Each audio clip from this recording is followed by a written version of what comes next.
Governor Sindh Kamran टेसूरी का कहना है कि शहर को मुजरिमों का शहर नहीं बनने देंगे।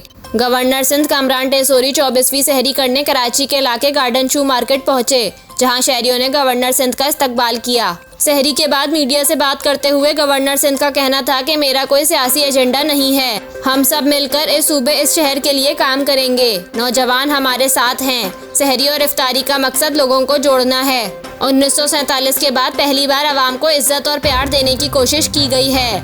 मैंने पकोड़े आवाम के लिए बनाए हैं और अब आवाम का मजाक उड़ाया जा रहा है। उन्होंने कहा कि मैं लोगों के दरमियान जाऊंगा और इस शहर को मिसाली बनाऊंगा।